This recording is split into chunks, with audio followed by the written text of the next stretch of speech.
Muito bem, então Êxodo, capítulo de número 2, a partir do verso de número 11.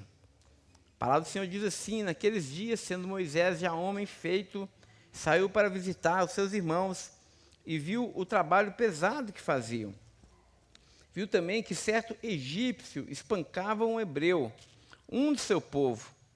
Olhou para todos os lados e, vendo que não havia ali ninguém, matou o egípcio e escondeu o corpo na areia. Moisés saiu no dia seguinte e eis que 2 hebreus estavam brigando. Então perguntou ao culpado: por que você está espancando o seu próximo? O homem respondeu: quem pôs você por príncipe e juiz sobre nós? Está querendo me matar, como também matou aquele egípcio? Moisés ficou com medo e pensou: com certeza já descobriram o que eu fiz. Verso 23. Decorridos muitos dias, o rei do Egito morreu. Os filhos de Israel gemiam por causa da sua escravidão. Eles clamaram, e o seu clamor chegou até Deus. Deus ouviu o gemido deles e lembrou-se da aliança com Abraão, com Isaque e com Jacó. E Deus viu os filhos de Israel e atentou para a situação deles. Amado Senhor, nós te damos graças pela tua palavra, Senhor, que nós estamos lendo nessa manhã, pela alegria que o Senhor nos dá de pertencer ao teu povo. Senhor, fala conosco mais uma vez, instrui-nos, adverte-nos por meio da tua palavra, que é a vida, Senhor. Essa é a nossa oração, no nome de Jesus. Amém. Irmãos, nós aprendemos aqui de forma introdutória que é necessário, na nossa leitura de Êxodo, ter em tela 2 perspectivas bíblicas. A primeira é a narrativa de Gênesis, sobretudo ali os 3 primeiros capítulos, capítulo 1, capítulo 2 e capítulo 3, que é a introdução da Bíblia, não é? E também temos em perspectiva a própria vida de Jesus. Então, ao mesmo tempo que o livro de Êxodo, ele relembra o passado, ele leva em consideração, Moisés, no seu escrito, leva em consideração o passado, sobretudo o relato criacional. É também importante para nós cristãos lermos Êxodo a partir da perspectiva do próprio Jesus. E nós falamos na semana passada que Êxodo começa com uma narrativa muito interessante, porque vai dizer que Jacó desceu para o Egito com todo o povo de Israel, e ali eles habitaram, e ali eles floresceram. E nós vimos que essa ideia, segundo a tradição dos judeus, essa narrativa de Jacó e de Israel descendo ali com 70 almas para o Egito, é muito interessante, porque, segundo a tradição, eles desceram para o Egito, eles entraram no Egito, eles estavam, inclusive, sobre o governo do Egito, mas o Egito não entrou neles. E existe uma grande diferença, irmãos, de estar no Egito e o Egito estar dentro do povo, né? A tradição dos rabinos, sobretudo aqui, uma tradição chamada Midrash, vai dizer que o povo de Israel, mesmo no Egito, essas 70 almas, eles preservaram a lei de Deus no seu coração. E nós falamos na semana passada que Deus nos chama também de igual modo, irmãos, porque nós, de alguma forma, estamos no Egito, porque Êxodo também é a história do povo de Deus, a história da igreja. Nós, de alguma forma, estamos no Egito, mas nós não podemos permitir que o Egito esteja em nós. A gente não pode desenvolver uma mente egípcia. A gente precisa cuidar para que o nosso coração, para que as nossas obras, para que os nossos valores, para que os nossos afetos não sejam corrompidos pela cultura do Egito. É justamente por conta disso que Jesus orou lá na oração sacerdotal, no Evangelho de João, capítulo 17. Quando ele vai dizer assim acerca da sua igreja, não é? Ele vai dizer: Pai, eu não oro para que os tires do mundo, mas para que os livre do mal. Nós estamos no Egito, Deus nos chama a descer para o Egito. A igreja de Jesus sempre irá existir no Egito, até que ele venha. Nós estamos aqui, e nós participamos desse mundo, nós votamos nesse mundo, nós trabalhamos nesse mundo, nós criamos os nossos filhos nesse mundo, nós lidamos com a nossa sexualidade nesse mundo, com as nossas escolhas nesse mundo, mas, meus irmãos, nós precisamos nos lembrar o tempo todo: o Egito não é o nosso lugar. Essa não é a nossa pátria. É com esse coração peregrino que o povo de Israel, ele preservou ali a sua fé no Egito. A palavra do Senhor vai deixar isso de uma forma muito clara.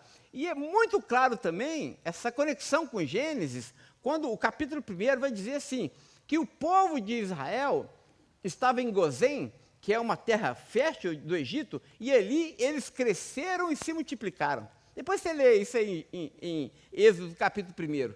Isso é fantástico. O que isso nos lembra? Crescer e multiplicar. Não lembra de Gênesis? Não é esse o mandato cultural de Deus?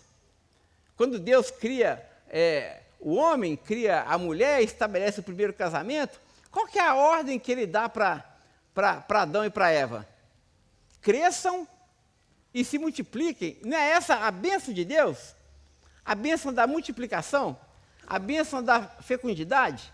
Não é isso que Deus falou em Gênesis? Olha, que a terra seja enxameada, não é? que viva como um enxame de seres humanos sobre a terra. Essa é a ideia ali do hebraico, não é? E era justamente uma forma de retorno ao Éden que estava acontecendo aqui em Êxodo. O povo estava crescendo e se multiplicando e guardando a lei de Deus, e Deus estava abençoando o povo.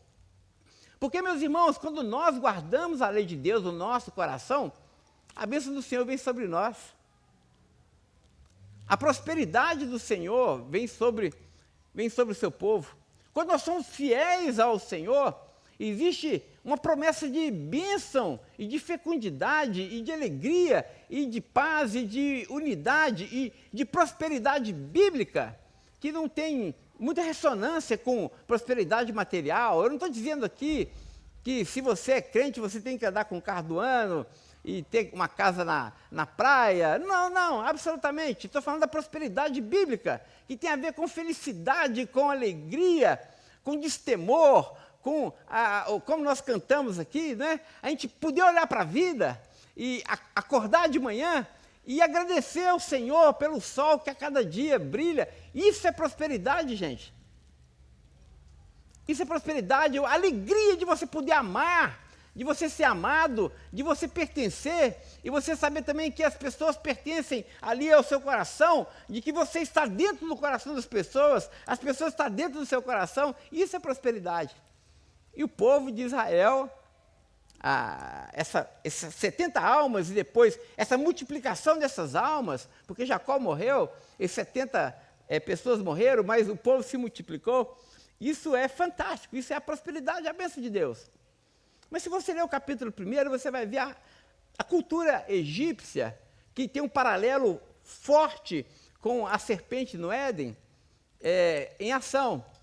Porque, meus irmãos, o que a serpente odeia lá no Éden? Ela odeia toda a ordem, toda a prosperidade. A serpente odeia a vida. A serpente odeia a família. E lá no Éden, o que a serpente fez? Ela já tentou desvirtuar essa ordem criacional. Ela tem aquela cultura da morte, da desestabilização. E quando o faraó, que é um descendente da serpente, não é assim? Nós não lemos lá em Gênesis que, depois da queda, existe uma inimizade entre a serpente e a descendência da mulher? Os irmãos se lembram desse texto? Não é? Deus vai dizer: porém, inimizade entre você e a mulher é sua descendência, né? Olha aqui, o faraó, que é um descendente da serpente, ele olha para a prosperidade dos filhos de Adão e ele se revolta e ele quer matar aquilo. Porque ele odeia isso. E qual que é a ordem que Faraó dá? Mate todos os meninos. Vamos acabar com a prosperidade, vamos acabar com a alegria futura desse povo. Irmãos, a cultura de Satanás, a cultura egípcia, é a cultura da morte. Guarde isso no seu coração. Deus não tem pacto com a morte. Morte é a agenda de Satanás. Morte é a agenda de Satanás. E Satanás é tão vil, é tão cruel que ele vai na jugular e quer matar as futuras gerações. Ele quer matar as criancinhas. Quis matar as criancinhas por causa de Moisés, que é o descendente da mulher, aqui diretamente nesse texto. Quis matar as criancinhas nos evangelhos, por causa do ódio que ele tinha com o descendente da mulher, que é Jesus. Não é assim? Olha que paralelo interessante. O faraó tentou matar as crianças e, junto com a morte das crianças, queria matar Moisés. E o que aconteceu com Herodes? Por causa dessa mente egípcia, essa cultura de morte da serpente, o que Herodes quis fazer? Ele quis matar as crianças para que o outro não assentasse no seu trono, para que não houvesse outro rei, para que Jesus não existisse. Olha que coisa interessante. Então o faraó diz, vamos acabar com a prosperidade. Eu odeio a descendência da mulher. Se Deus disse, multipliquem e sejam prósperos e fecundos, eu digo que haja morte, que haja destruição, que haja aniquilação, que haja genocídio. Foi isso que o faraó determinou, genocídio. Genocídio. A gente não vive numa cultura de morte, irmãos? A gente não vive numa cultura de morte? E às vezes a gente naturaliza isso, né? A gente acha que está normal, a igreja acha que está valendo. Essa é uma mente egípcia, essa mentalidade egípcia. Mas olha o que o texto diz, a gente está recapitulando ainda do capítulo 1. A palavra do Senhor vai dizer que Faraó deu ordem às parteiras para que matassem todos os meninos. Mas só que as parteiras desobedeceram. O que levou as parteiras do povo hebreu a desobedecer essa ordem de Faraó? A lei da vida. A lei da vida, gente. Elas não tinham uma mente egípcia. Elas tinham na mente e no coração delas a lei de Deus.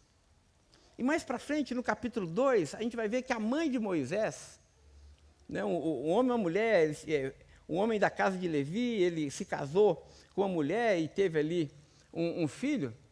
A palavra do Senhor vai dizer que essa mãe, quando viu o filho, ela viu que a criança era formosa. Vocês lembram disso?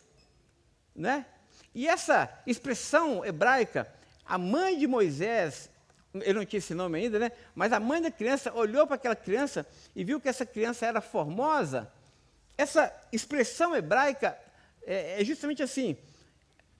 A mãe daquela criança olhou para aquela vida e viu que aquilo era bom. Por isso que ela está na Galeria dos Heróis da Fé. Se você ler lá na Galeria dos Heróis da Fé, Hebreus capítulo 11, se eu não me engano, verso 25, alguma coisa assim, vai dizer que a mãe de Moisés preservou pela fé Moisés, porque a criança era formosa. Essa ideia de criança formosa não tem nada a ver com beleza física, porque ela olhou para aquela vida e viu que aquela vida era boa. Gente, quem olhou para a criação no primeiro momento e falou que a criação era uma coisa boa? Hã? O próprio Deus. Não é assim? Não é isso que está escrito lá em Gênesis? Deus criou todas as coisas, depois que criou o homem, inclusive, ele vai dizer, e viu Deus que era muito bom. Deus olha para a vida, olha para a sua criação, e Deus viu que aquilo era muito, muito bom. Muito bom. Tanto as parteiras como a mãe de Moisés, os pais de Moisés, tinham essa mente do Criador no coração deles.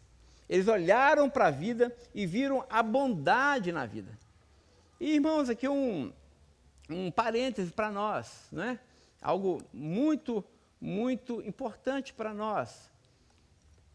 Tem coisas, meus irmãos, e nós estamos falando aqui para a igreja de Jesus, nós estamos no Egito, nós vivemos no Egito, mas tem coisas que esse império pede para nós que a gente não pode obedecer. Não dá para obedecer. Nós temos que ser bons cidadãos. Nós temos, aliás, que ser os melhores cidadãos desse mundo. Mas existe coisa, gente, existem valores, existem leis, existem ordens que a gente não pode obedecer. E nesse sentido, o cristianismo é revolucionário. A mente cristã, ela é necessariamente uma mente revolucionária, gente. Porque nós precisamos ter as Escrituras como a nossa bússola moral. Como o Martinho Lutero vai dizer, a minha consciência, a minha prática, a minha vida, ela está cativa à palavra de Deus. Portanto, quando existe uma lei nesse mundo, desse império que jaz no maligno, dessa cultura egípcia, gente, que nos cerca, quando há uma lei, há uma ordem, há um imperativo que vai contra a lei de Deus, o nosso coração e a nossa fé tem que ser revolucionária.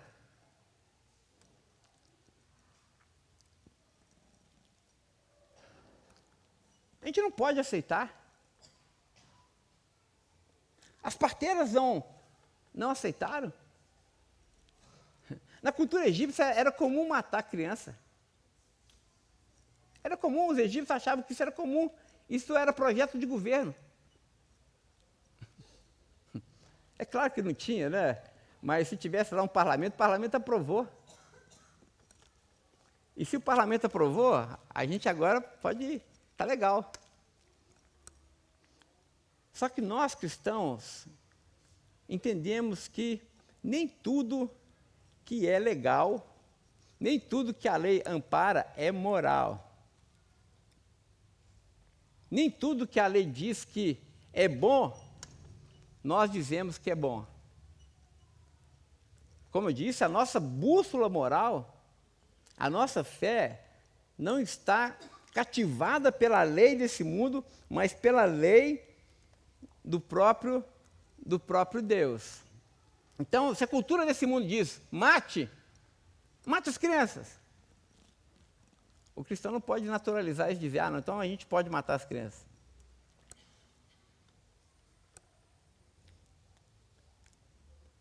Isso é muito interessante, eu tenho um sobrinho que ele formou agora em medicina, e aí ele estava discutindo comigo sobre essa questão da ética, medicina e ética, que é uma matéria que, inclusive, que existe aí, não é? Bioética e tudo mais. Aí ele estava dizendo, tio, existe uma pressão muito grande dentro do Conselho de Medicina, se você for para uma cidade do interior, e lá se você, de alguma forma, eles estão votando isso, né? For precisar de fazer um aborto, ou precisar de atentar contra a vida, existe uma pressão muito grande para que você siga a maré. Existe já essa pressão, não sei se o Lucas sente isso, meu sobrinho sentia isso lá na Federal, essa ideia de você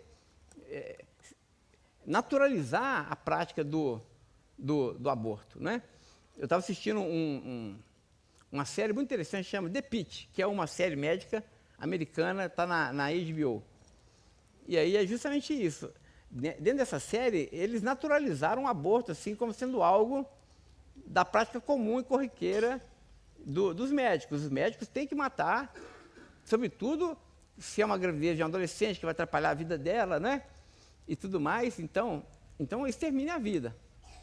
A cultura de Faraó era mais ou menos essa, porque a ideia de Faraó era uma coisa boa. Faraó queria preservar o bem-estar do povo, queria preservar a ordem do império. Faraó queria preservar o povo do Egito. Então, em nome da ordem, em nome do bem-estar do povo, vamos matar as crianças. Não é esse o argumento, irmãos? Não é esse o argumento que nós temos hoje na nossa cultura?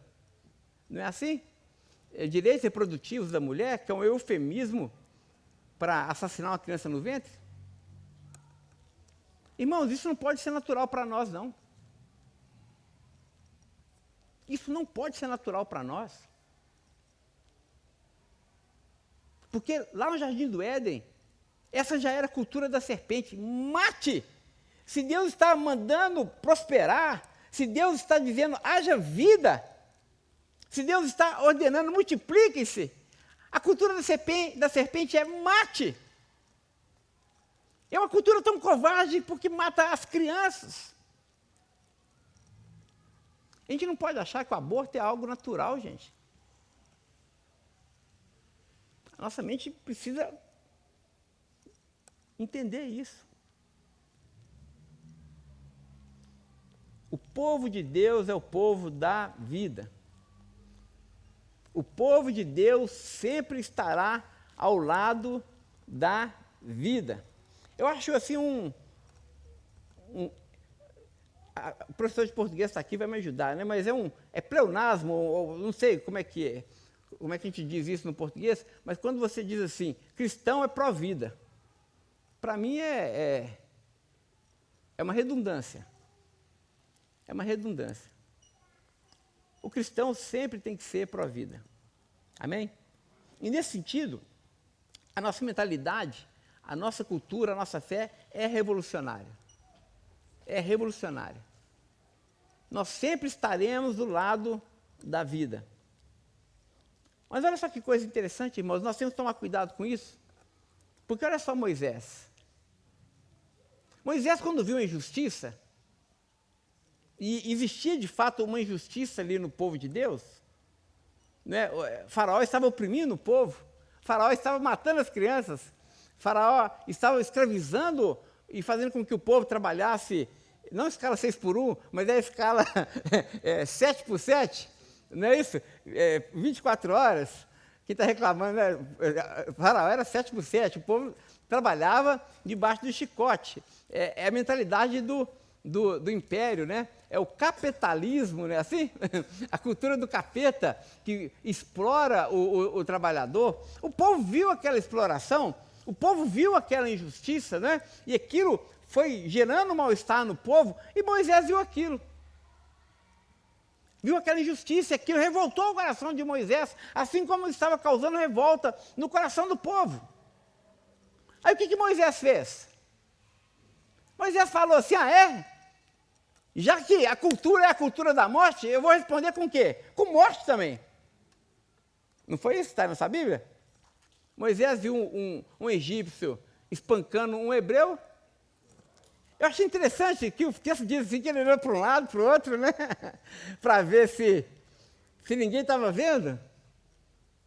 E aí, o que ele fez? Ele mata o egípcio. Essa não é a mentalidade egípcia, gente? Né? Responder com morte. Uma cultura de morte. Não é a mentalidade da serpente. Moisés, tanto que ele ficou no Egito, o Egito entrou no coração de Moisés também, 400 anos, né? 400 anos ali, aquela cultura sendo fermentada, sendo requentada, ele começou a pensar que eu vou combater o mal com o mal. A gente, às vezes, é cativado por esse pensamento revolucionário. Quando eu digo que a gente precisa ter um pensamento revolucionário, eu não estou falando de uma revolução secular, não, gente. Não é uma revolução que responde à maldade com mais maldade ainda. Esse é o espírito da serpente. Esse é o espírito de Satanás. Olha, foi muito interessante a gente ler o texto aqui, a gente vai ver que Moisés matou aquele egípcio em nome da justiça. Só que aquela morte do egípcio não produziu justiça, promoveu ainda uma possibilidade de maior violência. Moisés, pelos instrumentos seculares, jamais iria produzir aquilo que só Deus é capaz de produzir. Irmãos, nós estamos em um mundo, e aqui nós estamos também como peregrinos, a gente tem que entender uma coisa, definitivamente, nós nos revoltamos contra as injustiças do mundo, e existem injustiças mil nesse mundo, de ordem social, de ordem familiar, e a gente pode enumerar um tanto de injustiça, um tanto de exploração. Nós vivemos em um mundo de cabeça para baixo, onde ainda existe escravidão, onde ainda existe tráfico de mulheres, tráfico de crianças, como nós citamos, existe o aborto, existe tanta injustiça nesse mundo, que muitas vezes nós cristãos somos tentados a usar instrumentos humanos, instrumentos seculares, armas desse mundo, armas carnais, para lutar contra forças espirituais. Mas a cultura da serpente não é vencida usando a própria cultura da serpente. Se o nosso clamor hoje é por libertação, e Deus liberta o nosso Brasil, Deus liberta a nossa pátria, não tenha a ingenuidade, ou não cometa a idolatria de achar que a gente vai mudar a cultura do nosso país e vai erradicar a cultura maligna e corrupta do nosso país apenas usando os instrumentos humanos. Nós vamos aprofundar nisso um pouco mais semana que vem, mas eu gostaria, em 5 minutos, dar uma palavra pastoral para a igreja acerca do nosso momento de eleição. Nós estamos chegando na época que a gente vai eleger os nossos representantes. Oi? Não é? Nós vamos eleger. E às vezes a gente pensa assim, nós temos um faraó na presidência.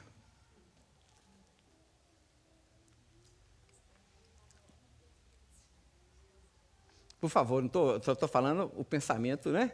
Não estou dizendo, afirmando isso. E aí o que a gente pensa? Vamos revolucionar o nosso Brasil. Vamos mudar o nosso Brasil, para que não haja mais a cultura da morte, a cultura da exploração, a cultura da corrupção, não é assim? A gente quer estar do lado certo da história, não quer? Aí o que a igreja faz? A igreja faz o seguinte, então eu vou votar no partido certo. Eu vou votar no candidato certo. Aqueles que são mais da ala conservadora, da direita, são parentes. Faraó era conservador, viu, gente? Faraó queria conservar. Faraó queria manter. Faraó não era revolucionário, não. Ele queria conservar o poder. Mas aqueles que são cristãos mais conservadores, ou vão pensar assim, essa mentalidade conservadora, vai dizer o seguinte, nós vamos votar, então, na direita, ou no, será que for o candidato da direita, porque nós vamos libertar o Brasil. Nós vamos votar certo. Ou então aqueles que estão mais no espectro da esquerda vão dizer assim, não, nós precisamos continuar revolucionando o nosso Brasil. Então nós precisamos acabar com todos os instrumentos de corrupção e de opressão no país. Então, vou votar mais à esquerda para que o Brasil continue sendo revolucionado, para que ele continue progredindo. E aí nós, no nosso quietismo e na nossa malandragem gospel espiritual, a gente é dominado por um espírito que diz o seguinte, eu quero estar do lado certo da história. Então, para eu estar do lado certo da história, basta eu votar no partido certo. Basta votar no candidato certo. Aí depois a gente, ó, lava as mãos. Isso é negar a fé da gente, irmãos. Isso é negar a fé da gente, irmãos. Isso é com um clique, digitar o número certo, você dizer que você está mudando a realidade do Brasil. Isso é idolatria. Isso é idolatria. Armas humanas, governos humanos são incapazes de produzir justiça. A justiça social, tão propalada, tão falada aí fora, ela nem sempre é a justiça de Deus. A justiça de Deus se manifesta por meio dos filhos de Deus. Você quer ver o Brasil livre de corrupção? Você quer ver o Brasil livre da cultura da morte?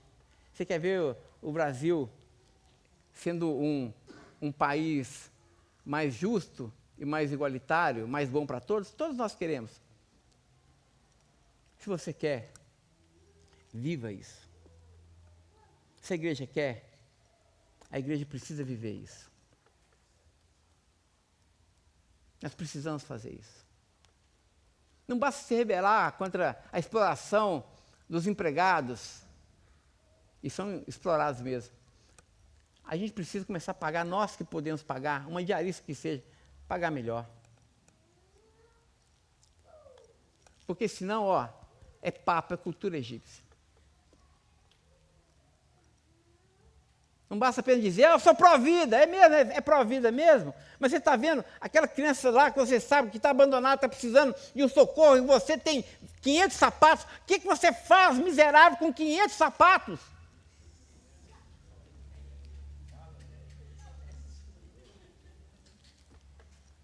Não, mas eu sou pró-vida, eu sou contra o aborto. Você está abortando criança viva de 9 anos. De 6 anos, de 3 anos. Você passa pelas pessoas e elas são invisíveis.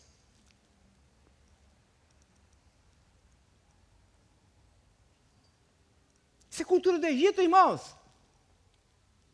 Isso não é revolucionário não, gente. Isso é espírito desse mundo. Se você agir assim, você está agindo como o mundo. E Satanás vai aplaudir você. E Satanás vai aplaudir a igreja. Porque se nós coadunamos com esse espírito de morte, com esse espírito de exploração, com esse espírito de corrupção que há no mundo, que diferença nós fazemos? É isso que a palavra do Senhor vai dizer, não ameis o mundo, nem as coisas que há no mundo, porque se você amar o mundo, o amor do Pai não está em vocês.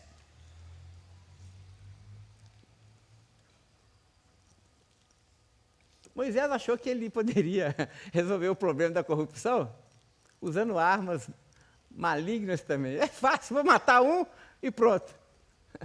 Só que a questão é muito mais estrutural, muito mais profunda. E as armas não são humanas, as armas são de Deus. Semana que vem nós vamos ver que a igreja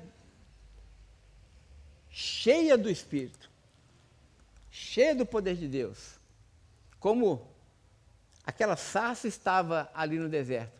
Essa sim é o ponto de partida para uma revolução, para uma libertação do povo. O faraó não vai deixar as pessoas serem libertas de jeito nenhum. A serpente, Satanás, não vai deixar o povo de Deus sair. O Egito não vai deixar. Vai se rebelar. Mas se a igreja estiver cheia do poder de Deus, a igreja vai ser liberta.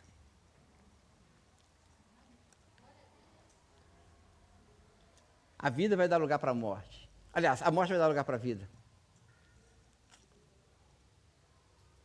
Esse é o desafio da igreja. Feche seus olhos. Vamos orar.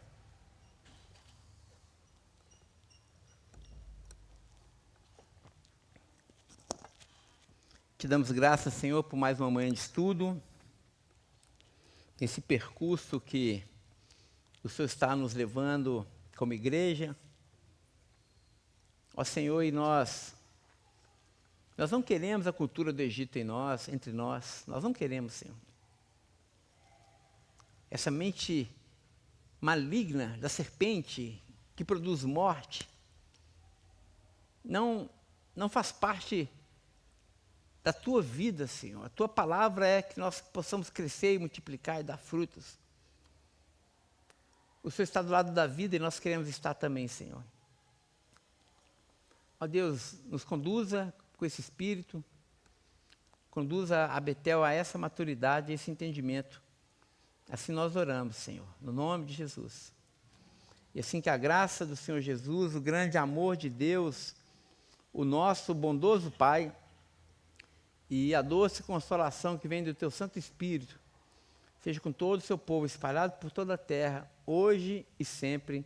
Amém, amém, amém. Amém, irmãos.